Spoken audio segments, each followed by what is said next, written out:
inner teacher. Thank you, God, that it's the teacher within that teaches us. And so we tune in and hear what you have to say from inside. Amen. Amen. All right. Well, that was certainly a healing song, absolutely, in the presence. Thank you for your presence. I know you do so many things, and you've been here before. I met Janie before she came to church. It was a couple of years ago. We were ended up on the same shuttle to the airport one time. It was fun. It was cool. And she introduced herself to me, and we started talking. You were on your way to Unity Village or something, and I was going to Unity Village. That's right. Yeah, that was funny. So glad you're here. All right. So this month we are focusing on the power of healing, the presence of God within us, of wholeness. And our affirmation is about the wholeness of Jesus Christ. And that is because the Christian path is one of God's presence in earth. And that's what Jesus embodies. He embodies that understanding that God is the life within us. And that's why we talk about him as incarnation. The Christian path is not about rules and regulations and exclusions. I'm just going to say that right up front. It's about incarnation. It's about God's presence in earth. And I just, was thinking that we look around and in the outer ways we're different. We come from different walks of life. And the reality is what brings us here is because we've all got a thirst for knowing that spiritual presence.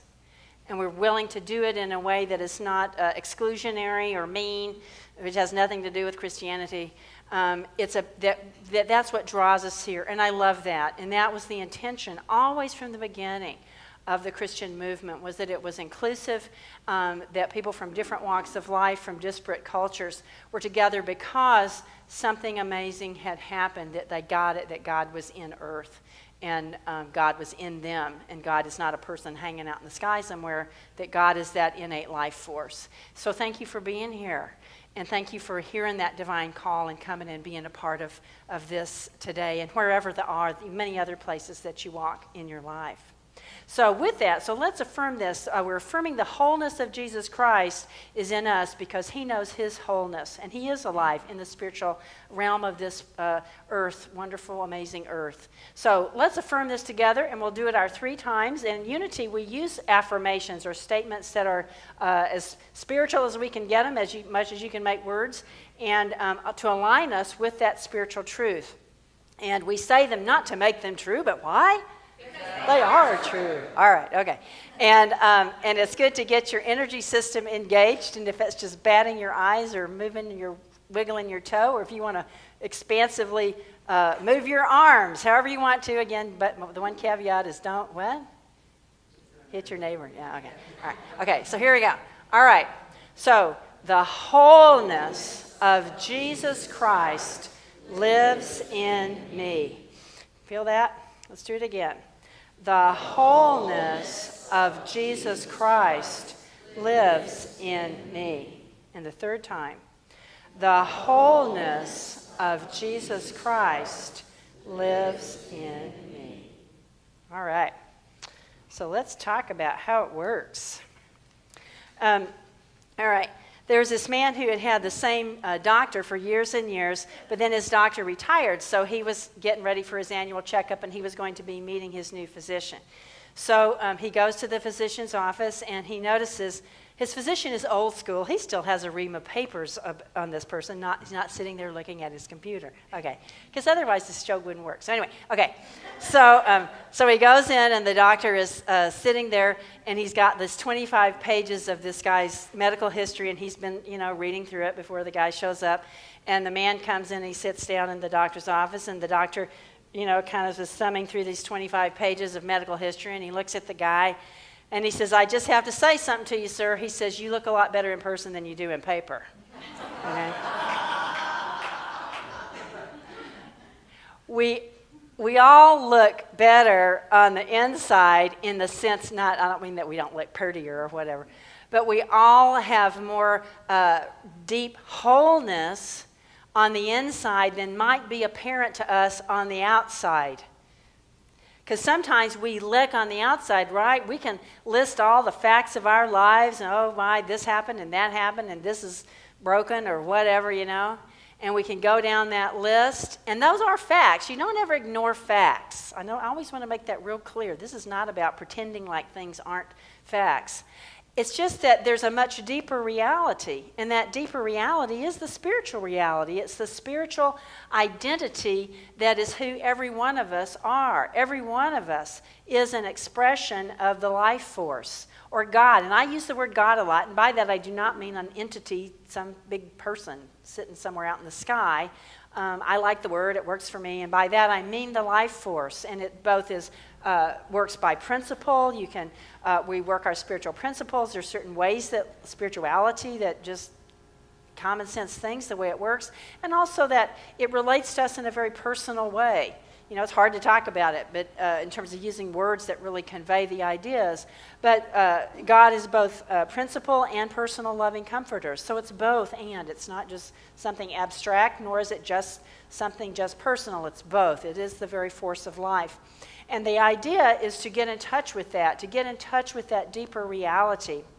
And so when we do that, our lives are enriched, and we find that we are living in a very different experience, that we don't get so worried about everything that happens to us out there. We acknowledge it, and yet we realize that we have a deeper truth, we have a power, we have a wholeness, we have a well-being, and we have some ideas about how to access that so that we can experience greater wholeness in our lives, that we can experience greater wholeness in our physical lives, in our relationship lives, in our financial lives, in our work lives, in everything about our lives, because we start to have a really different understanding about who we are. We are never left without solution. We're never left without power.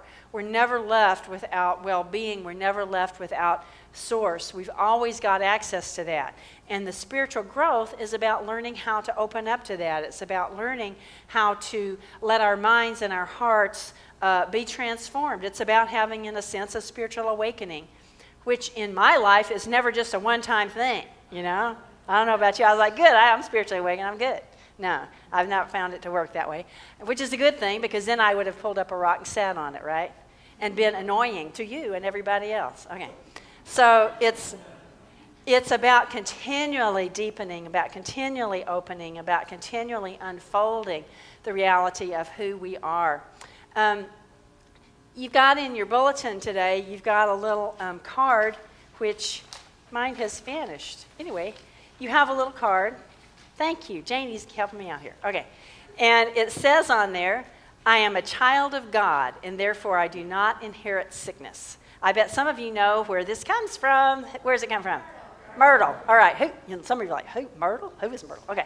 Myrtle Fillmore, along with her husband, Charles Fillmore, back in the 1800s, really began, they didn't intend it to become a movement, but they began what has become the Unity Movement while we're sitting here today.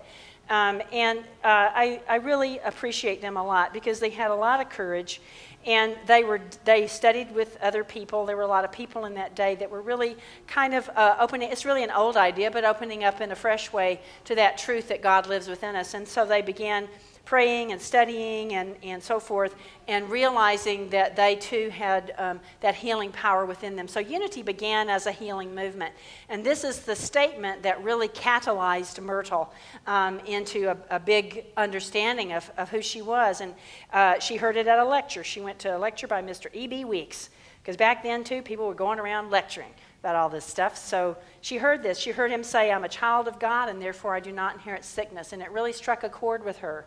And this was the beginning for her of taking 2 or 3 years to sit down on a daily basis and pray. And she would I talked a little bit about this last week, she would put a chair in her room. In her room, she would put a chair for Jesus Christ, and she'd put a chair for herself, and she would sit there, and she would go every day for 2 or 3 years through her body, praying and blessing her body, and releasing her ideas. That's the foundation, releasing her ideas that she was a sick person. She had tuberculosis, and she had 3 little kids, and she wasn't ready to go, right? And she had been told by her family, as I said last week, that they all had it, and she was going to get it, and that was just too bad. But she refused to accept that. And so she worked with this truth and got her healing, and she lived way up into her 80s and did much good work. and really was a healing presence for many people. So in that verse in there from John 7 is something that I'll be working with you today, and it's talking about the man who was born blind and about how he regained his sight. Thank you, Janie. All right. So so because Unity began as a healing movement and the Fillmores had healing challenges, they were willing again to go and look at these, to deal in a deeper level with that reality that God is within them, that health is within them. Charles Fillmore, too, he had a problem. He had fallen as a child on the ice skating in Minnesota, and he had broken his hip, and it got infected. And so all of his life he had what he termed a shrunken leg, and he limped, and he had a lot of pain. He did, too. He did a lot of work with that over the years, and he had a brace, and he'd had a cane, and all this stuff. And as he worked through it through the years, people said that he was able to let go of the brace, he was able to let go of the cane, and he still limped a little bit, and that leg was still a little shorter than the other, but it had definitely filled out. It was definitely much healthier, and he was much healthier than he had been in the beginning. None of this is magic. That's always going to make that so clear. This is not about a magic trick. This is not about hocus pocus. This is not about if I say the right words, poof, I'm going to be as all good. That is not how it works.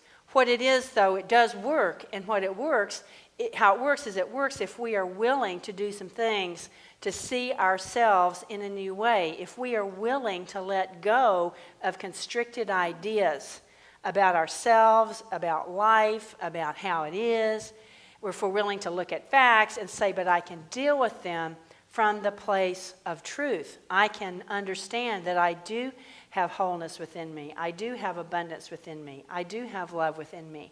God, show me deeper who I am and help me take action from that place.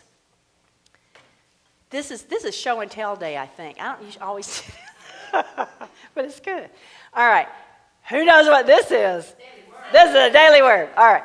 A Daily Word is Unity's publication that has been published for over 100 years, I think. I'm not sure. I can't remember. Anyway, but it's beautiful. It's filled with it. You hear it every Sunday. Carol read a beautiful one today, Let Go and Let God. They're always beautiful. They're affirmative statements. They're wonderful prayers written by Unity writers. And they're just filled with love and energy, and they're written very prayerfully and edited very prayerfully. In this Daily Word, in addition to the daily readings, there are always stories. There are healing stories. Every time there's a healing story, now they come out in 2-month booklets. There's a healing story for each month. There's Silent Unity, which is the Unity Prayer Ministry, which grew out of the experience of the Fillmores. Unity, as Carol already said today, was founded in prayer. It started as a prayer group. That matters so much to me because it did not start as a group where people were going out and telling everybody else what to do. That is not how Unity started, and it's not who we are today. It started as a prayer group, literally, in the Fillmore's house in Kansas City. And it has grown from that to be, that's always the heart, always the center of Unity. It's not about blah, blah, blah, blah, blah, here are the rules. It's about how are you experiencing the power of God in your life today, and how can I support you in that. That's Unity. That's what it's all about. And that is powerful because it's about we want to have an experience of God, and that's absolutely possible for everybody. It's not distant. You don't have to do weird things or anything. You just have to open your mind and heart and to be willing to know more deeply and more fully that you have within you that which is so the source of whatever it is that is expressing. A little advertisement. You can access the Daily Word in many ways. You can buy them in our bookstore, right, Janice? Janice is back there. We got them in the bookstore. You can buy them online. You can go online and read them for free every day. You can they even have an app, I think. So there's a lot of ways, but I invite you to avail yourself of it. You can also call Silent Unity to get prayer. Who's ever called Silent Unity? I'm one of their frequent callers. Yeah, good. Okay. And you can call them and you can say, I have this prayer need, or you can just call them and say, just pray with me. I don't know, I don't have a problem. I just want you to pray with me. And they will. And they will pray with you in an affirmative manner, and they will not ask you for money, okay? They will ask you if they will send you a letter if you want it, and it will have an envelope if you want to send them some money. But if you want to, they'll send you an email or a prayer letter after that, or you don't have to. You can just say no, thank you. But they will pray with you on the phone, and they'll put that prayer in the Prayer Unity, in the Silent Unity Chapel, and they're in stacks, and they're locked up in closets. You can see them right there. They're there. They pray 24/7. Somebody's always in that chapel, and that's been going on for many, many, many, many years, continuously. So the prayer power is powerful. I hope that you will contact Silent Unity. You can email them, you can write them, you can call them. I think you can even get the You Pray app. It's the letter U. I love it, all these apps. Okay, so the point is that you can avail yourself of support for your own healing, for that own presence of God. There's a story in there this month it's a article about a man named Garth Callahan. And he evidently wrote a book in 2014 that's called Napkin Notes, or the Napkin Notes Dad. And what he's talking about in there is his transformation from a person who was very selfish and very self-centered, that when his daughter was born back in 1999, he started on a different journey. He started to understand that life was about participating and it was about giving. And so as his daughter grew up, he decided he would write her a note every day and put it in her lunchbox, and to uplift her. He became very concerned in 2011 because he got a diagnosis that he had cancer, and he was worried that he wasn't going to be able to see her graduate from high school. So what he did was he not knowing what was going to happen, he wrote like 800 and something notes so they'd be ready. So I guess her mom could put them in the lunchbox in case he wasn't around. But what happened for him is and again, he certainly goes and takes his treatments and does what he needs to do in the medical realm. Unity's never been about don't go to the doctor, please. Do whatever you're guided to do. Go to God first and go to material means as you're guided. But know that the real healing is coming through the power of God in you. So anyway, so he started, doing whatever he needed to do, and they would get one aspect of the cancer gone, and then guess what? It'd pop up somewhere else. So he just kept dealing with it, just kept praying, just kept working with it, and kept doing what he needed to do on the outer medica level. And today, she is going to be, I guess, about 19 years old, and he still takes daily treatments, and he still has, sometimes they can see the cancer when they do the scans, and sometimes they can't, but he's still here. And he's here a lot longer than about 85% of the people are that get the diagnoses that he had. That's amazing. What happened for him is not just that, oh good, I figured out a way to let go of cancer here. So far, so good. What happened to him was his whole life changed, right? He got less and less self-centered, less and less it's all about me, and more about how can I participate in living? He wrote this book, how can I share this with people? How can I share with my daughter? How can I share with my wife? How can I share, I'm sure he's had many articles about him. How can he, now he's in the Daily Word. How can I share with people? How can I let them know that the power of God really is operative? And he gives the credit to God, for his healing. And again, I don't mean that in some kind of wacky way. He gives the credit to the power of God within him. And he's willing to do the work. What's the work? The work is about being willing to change your mind. That's the work. It's to be willing to understand yourself differently, to take action from that place, to be willing to, yes, acknowledge the facts of your life, but not to put them up like in your face so that's like that's all you see, right? Do you ever do that? Do you ever get your problems and be like, I love these things. I'm in. I'm holding on to these things. Okay? Okay, acknowledge them. I never do that myself. No, I'm kidding. I have to work on that. Okay. But go, okay, there it is. All right, got it. And how can I see it from a bigger perspective? What's the bigger picture here? How can I understand that there's a possibility that if I'm open in my mind and open in my heart and if I'm willing to take action, that something can be different for me? That's what Myrtle was willing to do. That's what Charles was willing to do. That's what so many people were willing to do, is to change their minds, to be willing to see from the bigger perspective. And the real kicker in here is to be willing to love themselves. Oh, not that. Anything but that, right? That's hard. but it's absolutely necessary. God loves us. God is love. God created us. And to let that love in, to let that compassion in, and so that we are not condemning ourselves, and that really relaxes us and opens up so much space in our lives. That's the real key. I don't know about you, but I used to read all these healing stories, and all this stuff, and I think on the one hand, I think, well, that's good, I ought to be inspired. And that part of me was, but I'll be honest with you, there was a part of me that's like, well, so what, That's them. They're extraordinary. Look at them. They accomplished this, they accomplished that, they did this, they did that, whoever they were. But what about me? Is it going to work for me? Has anybody ever thought that? No?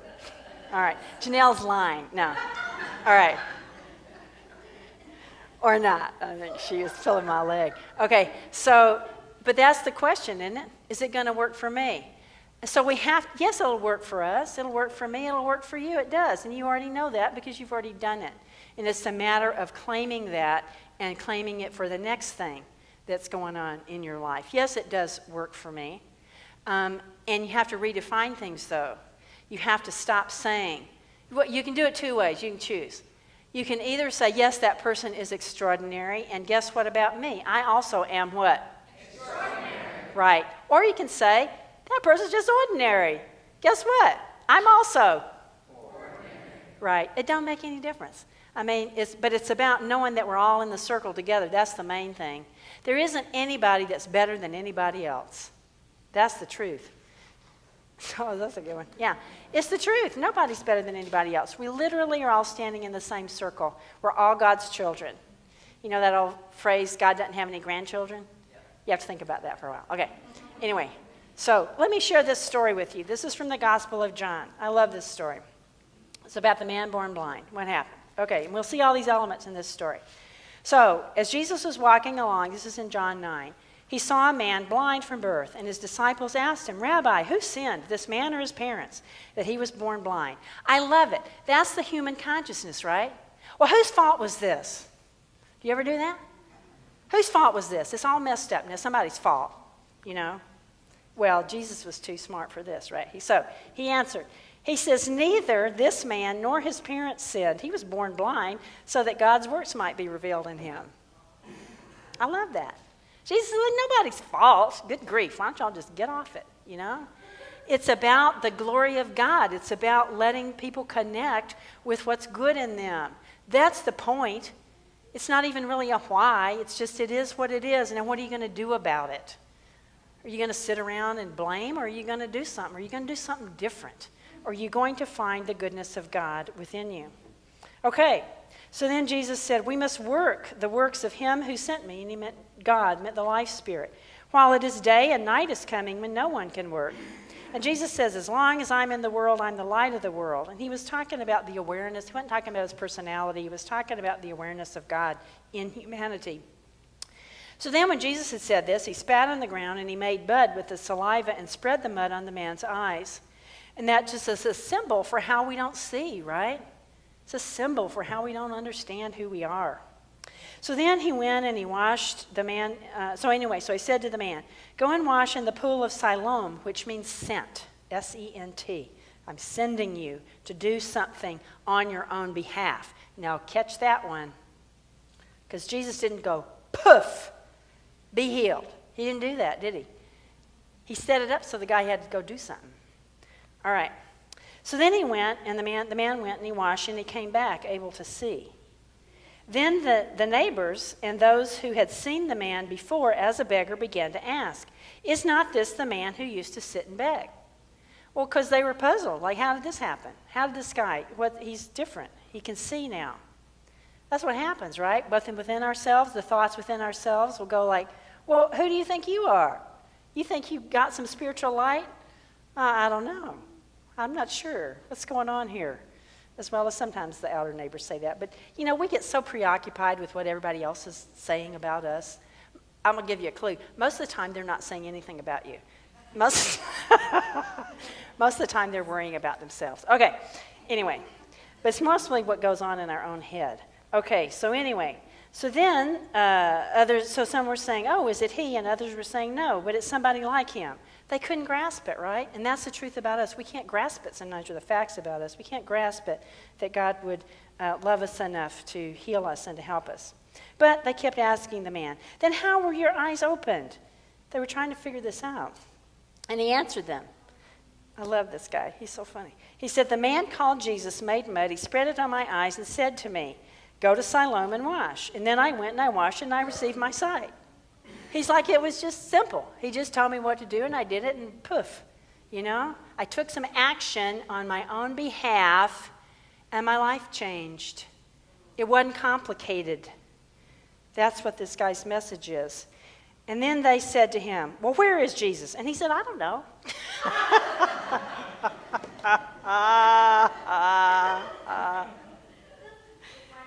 That's right. Go find him yourself. Go find him yourself. If you want a healing, go find him yourself. That's the point. That's the point. When we are willing to take action on our own behalf, we're going to get the healing. Because healing is about, it's not about necessarily a cure. It's going to look how it looks. The healing is about the transformation of your mind. It's about taking action taking mind action first, to see myself in a new way, to see myself as a spiritual being, and to take action from that place. Like Garth Callahan, the napkin notes dad, I'm willing to participate in being a loving and dad in integrity and care about my daughter. I'm willing to step up. I'm willing to love myself.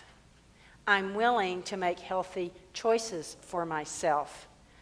I'm willing to stop sitting by the side of the road thinking I have no resources, like this man. That was the only option he had, the guy that was born blind, before he began to understand himself. I'm willing to not just sit by the side of the road and wait for somebody to do something for me, but I'm willing to take responsibility to find the resources in myself. And they're always spiritual resources first. And Jesus always acted with compassion. It's never about scolding somebody. It's never about, why don't you do something for yourself? It's not about that. It's about within ourselves. Am I willing to take action in my mind and then through my physical, material actions on my own behalf? That, my friends, is the question that answers the question of, will it work for me? It will. If, right?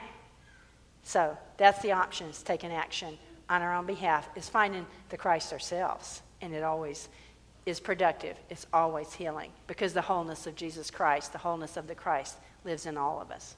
Let's pray. Thank you, Mother, Father, God, for your wholeness and your well-being. Thank you for waking us up. Amen. When you walk through the storm, hold your head.